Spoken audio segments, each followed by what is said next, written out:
Hi, hello, good morning children. How are you all? Okay. నిన్న మనం మా కొద్ది తెల్ల దొరతనము అనేటువంటి గేయంలో మూడు పాదాలు చెప్పుకున్నాం కదా. ఇవాళ 4వ పాదంలోకి వెళ్దాం. మళ్ళీ ఒకసారి చూడండి. మా కొద్ది తెల్ల దొరతనము మీ టెక్స్ట్ బుక్ లో తీయండి. టెక్స్ట్ బుక్ లో లెసన్ నెంబర్ 3 4వ పాదం.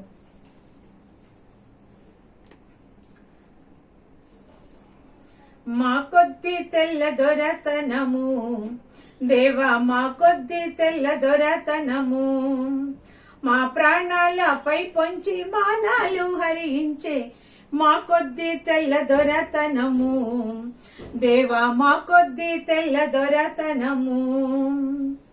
గాంధీ టోపీ పెట్టి పాఠశాలకు పోవా రావద్దంటాడు, రాట్నం బడిలో పెట్టవద్దంటాడు, టోపీ తీసి వీపులు బాదుతాడు. అయ్యో రాజా ద్రోహమంతా రాట్నంలో ఉన్నదంట, అయ్యో రాజా ద్రోహమంతా రాట్నంలో ఉన్నదంట, మా కొద్ది తెల్ల దొరతనము దేవా, మా కొద్ది తెల్ల దొరతనము. చూడండి, గాంధీ టోపీ పెట్టి ఆ రోజుల్లో మన వాళ్ళు స్వాతంత్ర ఉద్యమం కోసం చిన్న పిల్లల దగ్గర మొదలుకొని వృద్ధుల వరకు కూడా అందరు కూడా గాంధీ గారి టోపీ తెలుసుకో మీకు, తెల్ల టోపీ. ఆ గాంధీ టోపీ పెట్టుకొని పాఠశాలకు కూడా టోపీ పెట్టుకుని వెళ్ళేవాళ్ళు. అది మనలో మన పిల్లల్లో ఆ రోజుల్లో చిన్న వాళ్ళ దగ్గర నుంచి పెద్దవాళ్ళ దగ్గర కూడా స్వాతంత్ర కాంక్ష, వాళ్ళ అణువణువునా కూడా స్వాతంత్రాన్ని సంపాదించాలి, మనం ఈ బ్రిటిష్ వాళ్ళని మన దేశంలో నుంచి పారద్రోలాలి అనేటువంటి ఆకాంక్ష, కోరిక చిన్న పిల్లల దగ్గర నుంచి పెద్దవాళ్ళ దగ్గరికి కూడా అంతవరకు ఉందన్నమాట. ఈ పిల్లలంట పాఠశాలకి స్కూల్కి గాంధీ టోపీ పెట్టుకుంటే అక్కడ ఉపాధ్యాయులు ఎవరు? ఆ బ్రిటిష్ వాళ్ళే. వాళ్ళు ఏమన్నా, రే గాంధీ టోపీ పెట్టుకుని వచ్చావో నిన్ను బడిలోకి రానివ్వు అని చెప్పేసి రావద్దు అని చెప్పి అంటారంట. నువ్వు టోపీ తీస్తేనే బడికి రా, టోపీ పెట్టుకున్నావో బడికి రావటానికి వీల్లేదని చెప్పి అనేవాళ్ళట. అలాగే రాట్నం బడిలో పెట్టవద్దంటాడు. ఆ రోజుల్లో గాంధీ గారికి చెప్పినవి ఏంటంటే మన యొక్క వస్త్రాలని మనమే నేయాలి, నేత వస్త్రాలే ధరించాలి, విదేశీ వస్త్రాల్ని బహిష్కరించాలి, స్వదేశీ వస్త్రాలనే మనము వేసుకోవాలి అనేది గాంధీ గారి ఉద్యమం. అందుకని ప్రతి ఇంటిలో కూడా ఒక ఈ రాట్నం ఉండేది. ప్రతి ఇంట్లో ప్రతి ఒక్కరు కూడా రాట్నాన్ని ఉపయోగించేవాడు అనమాట. ఆ రాట్నం కూడా తీసుకుని మనవాళ్ళు బడికి వెళ్ళేవాడట. రాట్నం తీసుకెళ్తేనంట రాట్నం బడిలో పెట్టవద్దంటాడు. రాట్నం ఇంటి బడిలో పెడుతున్నావు, బడికి రావటానికి వీలేదు నువ్వు రాట్నం తీసుకొస్తే అని చెప్పి రాట్నం బడిలో పెట్టొద్దంటాడంట. టోపీ పెట్టుకెళ్తే టోపీ తీసి వీపు పగిలేటట్టు బాధేవాళ్ళట. అంతేకాకుండా ఇలా మీరు టోపీ పెట్టుకొని ఇలా రాట్నాలు తీసుకొని బడికి వస్తే ఇది రాజద్రోహం. రాజద్రోహం అంటే గవర్నమెంట్ కి మీరు వ్యతిరేకంగా పనిచేస్తున్నారు కాబట్టి మిమ్మల్ని అరెస్ట్ చేసి జైల్లో పెడతామని చెప్పి చెప్పేవాళ్ళు అనమాట. అంటే ప్రభుత్వానికి వ్యతిరేకంగా చేసే చర్యల్ని రాజద్రోహము అని చెప్పి అంటారనమాట. మరి ఆనాటి ప్రభుత్వం ఎవరు? బ్రిటిష్ వాళ్ళు మనల్ని పరిపాలిస్తున్నారు కాబట్టి వాళ్ళకి వ్యతిరేకంగా చేయడాన్ని ఏమంటారంటే రాజద్రోహం. అంటే రాజులకు పరిపాలకులకు వ్యతిరేకంగా ప్రవర్తించడాన్ని రాజద్రోహం అని చెప్పి అంటారు. మీరు ఇలా గాంధీ టోపీలు పెట్టుకుని బడికి రావటం, రాట్నాలు తీసుకొని బడికి రావటం అనేది ఇది రాజులకి రాజద్రోహము అని చెప్పేసి వాళ్ళు చెప్పి వీళ్ళ టోపీలు తీసి వీపులో పగలగొట్టేవాళ్ళట. నెక్స్ట్ 5వ చూడండి. 144 నోటికి తగిలించి మాటలాడవద్దంటాడు, మమ్ము పాట పాడవద్దంటాడు, తనను దాటి వెళ్ళవద్దంటాడు, అయ్యో చేటు తెచ్చుక మమ్ము చెడిపోవామంటాడు, మా కొద్ది తెల్ల దొరతనము, దేవా మా కొద్ది తెల్ల దొరతనము. మళ్ళీ 144 నోటికి తగిలించి మాటలాడవద్దంటాడు, మమ్ము పాట పాడవద్దంటాడు, తనను దాటి వెళ్ళవద్దంటాడు. అయ్యో చెట్టు తెచ్చుక మమ్ము చెడిపోవామంటాడు. ఏమంటాడంట? 144 అంటే 144 సెక్షన్. ఇవాళ మనం చెప్తాం కదా 144 సెక్షన్ అంటే ఎక్కడ కూడా గ్రూపులుగా ఉండటానికి వీల్లేదు, ఎవరు కూడా 2-3 కలిసి ఒక దగ్గర నిల్చోవడానికి వీల్లేదు, మాట్లాడడానికి వీల్లేదు, కర్ఫ్యూ అనమాట. కదిలితే కాల్ చేస్తాం, కనపడితే కాల్ చేస్తాం. ఇలాంటి ఆంక్షలతోటి వాళ్ళు ఏం చేశారంట? 144 సెక్షన్ విధించి ఎవరు కూడా ప్రభుత్వానికి వ్యతిరేకంగా మాట్లాడడానికి వీలు లేదు అని నోటికి తగిలించి మాటలాడవద్దంటాడు. మాట్లాడితే అరెస్ట్, లేకపోతే కనిపిస్తే కాల్చివేయటం. ఎవరైనా 2-3 కలిసి నిలబడి గవర్నమెంట్ కి వ్యతిరేకంగా ఏమైనా మాట్లాడితే, అసలు వాళ్ళు ఏం మాట్లాడినా 3-4 కలిసి నుంచున్నా సరే వాళ్ళని కాల్చివేసేవాళ్ళు అనమాట. అట్లా మాటలాడవద్దని చెప్పి పెట్టారనమాట. మమ్ము పాట పాడవద్దంటాడు. మన యొక్క దేశభక్తితో మనం ఏం కూడా మన దేశాన్ని గురించి ఏ పాట కూడా పాడుకోవడానికి వీలు లేదు. అంటే స్వాతంత్రం లేదు. మన యొక్క వాక్ స్వాతంత్రాన్ని ఆ రోజున బ్రిటిష్ వాళ్ళు హరించి వేశారు. వాళ్ళ ముందు వాళ్ళకి వ్యతిరేకంగా మనం ఏం మాట్లాడడానికి వీల్లేదు. మన దేశం గురించినటువంటి, లేకపోతే మన ప్రజలతోటి మన దేశాన్ని సంపాదించుకోవటం కోసం మనం ఏం చేయాలి అనేటువంటి ఎక్కడ కూడా వాళ్ళు మనం స్వేచ్ఛగా స్వతంత్రంగా మాట్లాడుకోవడానికి వీలు లేకుండా మన స్వేచ్ఛని స్వతంత్రాలను వాళ్ళు ఏం చేశారంటే హరించి వేశారు. మరి ఇలాంటి గొప్ప గొప్ప కవులు ఎంతో మంది మన యొక్క దేశం యొక్క గొప్పతనాన్ని ఇనుమడించేటట్టుగా గొప్ప గొప్ప పాటలు రాశారు, గేయాలు రాశారు. వాళ్ళ యొక్క స్వాతంత్ర కాంక్షని పాటల ద్వారా, నాటకాల ద్వారా, వీధి నాటకాల ద్వారా వాళ్ళు ప్రదర్శించి ప్రజల్లో చైతన్యం తీసుకొని రావడానికి ఎంతగానో పోరాడారు.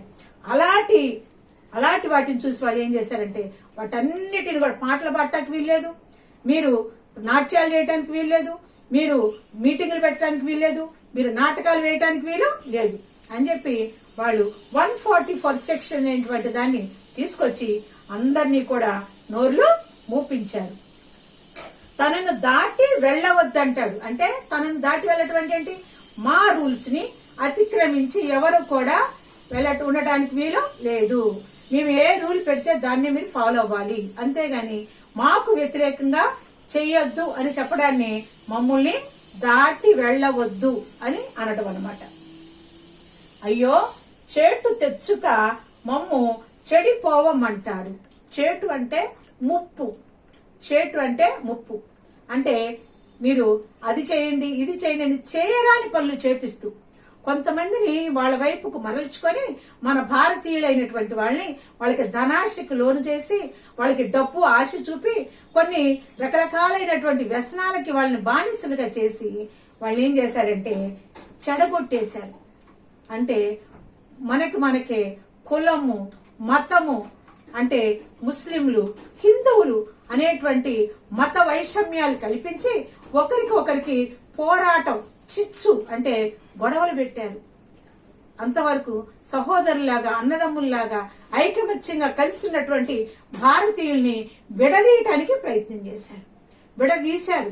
ఒకరి మీద ఒకరికి లేనిపోనివి పురికొల్పి మనకి విభేదాలు కల్పించడం చేశారనమాట. కాబట్టి ఈ విధంగా చేసి మనల్ని చెడగొట్టేశారు. అంటే చెడగొట్టడం అంటే ఏంటి? వాళ్ళకి బానిసలుగా చేసుకున్నారు. కొంతమందిని వారికి బానిసలుగా చేసుకున్నారు. మళ్ళీ ఈ పద్యాన్ని చదువుతాను చూడండి. ఈ భాగాన్ని 144 నోటికి తగిలించి మాటలాడవద్దంటాడు, మమ్ము పాట పాడవద్దంటాడు, తనను దాటి వెళ్ళవద్దంటాడు, అయ్యో చేటు తెచ్చుక మమ్ము చెడిపోవామంటాడు. చేటు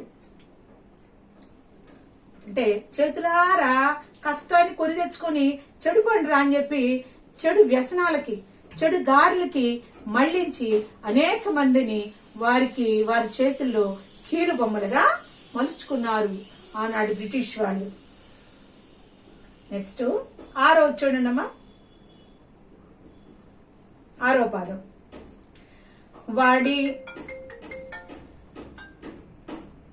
వాడి తాతగారి ముల్లే దాచి పెట్టినట్లు దాడి చేస్తాడి దేశమున, పోరాట మాడుతాడు పైన, మోమాటము పడడు సుంతైనా, వాడి పాటు పాడైపోను మాట చెబితే వినడు.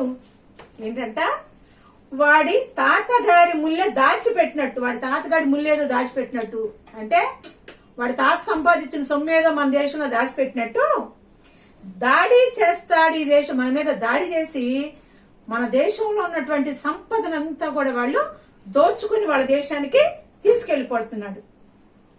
పోరాటం ఆడుతాడు పైన, పైపించి ఏంటయ్యా మా దేశంలో ఉన్న మా సంపదను దోసుకుంటావేంటి, మా పంటను మీరు తీసుకుంటారేంటి అని మరి అడిగితే మళ్ళీ ఏం చేస్తాడంటే మన మీద యుద్ధం చేస్తాడట, మనల్ని కొట్టడానికి వస్తారట.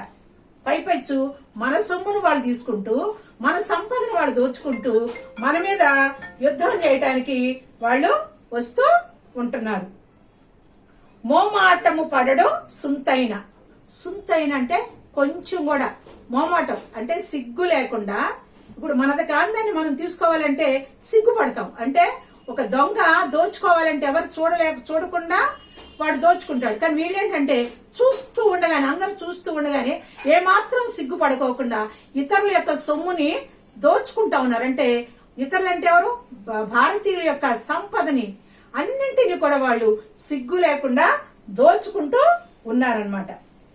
మోమాటము, ఏమాత్రం ముఖమాటం పడుకోకుండా, సుంతైన కొంచెం కూడా అరే వాళ్ళది కదా వాళ్ళ సంపద మనం తీసుకోవచ్చా అనేటువంటి ముఖమాటం కూడా లేకుండా ఏం చేస్తున్నారంట, దోచుకుంటున్నారంట. వాడి పాటు పాడైపోను మాట చెబితే వినడు. వాడి పని పాడైపోను కానీ తిడుతున్నారనమాట. ఇది ఒక దూషణ మాట. వాడి పాటు పాడైపోను, వాడి పని పాడైపోద్దు కాక అసలు వాడి మాట చెప్తే వినడు. వాడు ఎంత బ్రిటిష్ వాళ్ళు మనం ఎంత మొత్తుకున్నా వాళ్ళు వినకుండా మన దేశాన్ని దోచుకోవటమే కాకుండా మన స్వాతంత్రాన్ని హరిస్తున్నారు, మన వాక్ స్వాతంత్రాన్ని హరిస్తున్నారు, మన యొక్క మత స్వేచ్ఛలు హరిస్తున్నారు. అన్ని స్వేచ్ఛలను కూడా వాళ్ళు కట్టుదిట్టం చేసి వాళ్ళు మన యొక్క దేశంలో మనల్ని ఒక బానిసలుగా చేస్తూ కుక్కల వలె చూస్తున్నారని, నీచంగా మనల్ని చూస్తున్నారని, మన సొమ్మును దోచుకుంటూ మనల్ని పరాయి వారిగా, మన దేశంలో మనం పరాయి వారిగా మనం జీవిస్తున్నామని. కాబట్టి ఇలాంటి బ్రిటిష్ వారి యొక్క దురాగతాల్ని మనమంతా కూడా ఎదుర్కోవాలి అని చెప్పేసి ఈ యొక్క గేయంలో ఉన్నటువంటి భావం. ఈ దినాన ఇప్పుడు మనం ఈ గేయాన్ని చదువుతుంటే ఇప్పటికి కూడా ఈ స్వాతంత్ర కాంక్ష మన అణువణువున కూడా ఉంచి మన రోమాలు నిక్కపొడిచే విధంగా ఈ గేయం ఉంది. మరొకసారి ఈ గేయాన్ని మొదటి నుంచి చివరి వరకు నేను పాడి వినిపిస్తాను. అందరూ కూడా జాగ్రత్తగా వినండి, జాగ్రత్తగా వినండి, మీరు బాగా చదవాలి. మా కొద్ది తెల్ల దొరతనము దేవా, మా కొద్ది తెల్ల దొరతనము, మా ప్రాణాలపై పొంచి మానాలు హరించే మా కొద్ది తెల్ల దొరతనము దేవా, మా కొద్ది తెల్ల దొరతనము. దేవా అంటే దేవుడా, ఈ తెల్లవాళ్ళ యొక్క పరిపాలన మాకు తెయ్యా అని చెప్తున్నారనమాట.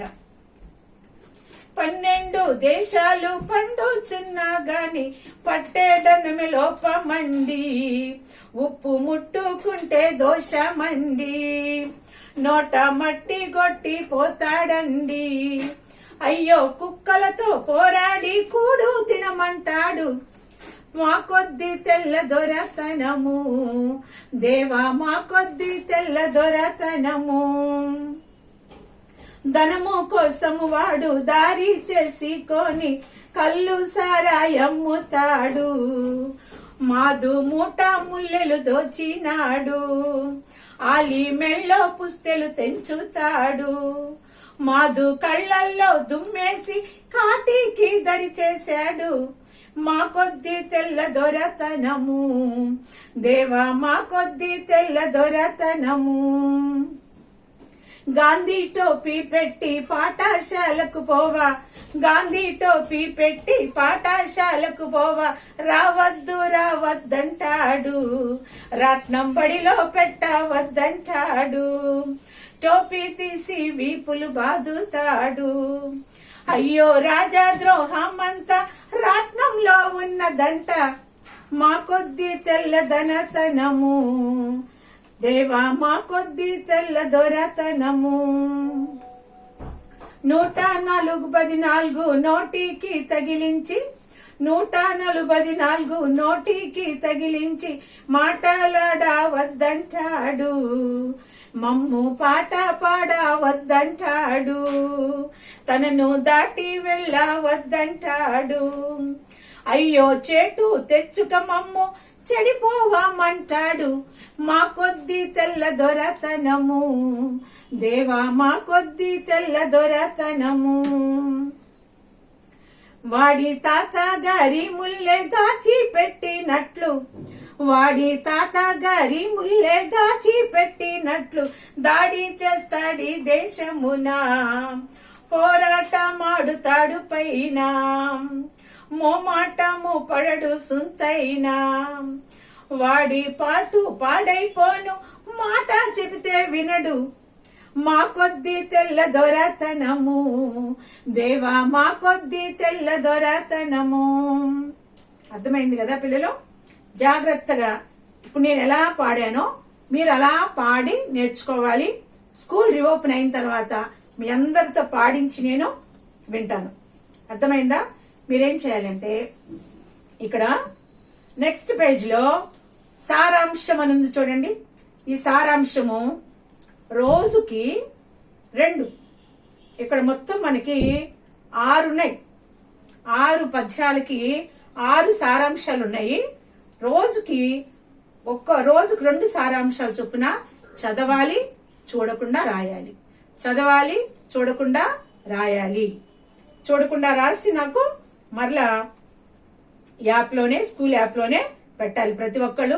Please everybody write your name, write your section clearly, then write the భావాలు డైలీ, ప్రతిరోజు 2 చొప్పున రాయాలి. మొత్తం 6 ఉన్నాయి, 3 రోజులు. ఓకే, రేపు తర్వాతి క్లాస్లో గ్రామర్ చెప్పుకుందాం. అందరూ కూడా నోట్స్ దగ్గర పెట్టుకొని టెక్స్ట్ బుక్, ప్రతి ఒక్కరు టెక్స్ట్ బుక్ కొనుక్కోవాలి. బుక్స్ లేకుండా మాత్రం పాఠాలు సాగవు కాబట్టి ప్రతి ఒక్కరు బుక్స్ త్వరలో కొనుక్కొని క్లాస్ కి జాగ్రత్తగా అటెండ్ అవ్వాలి.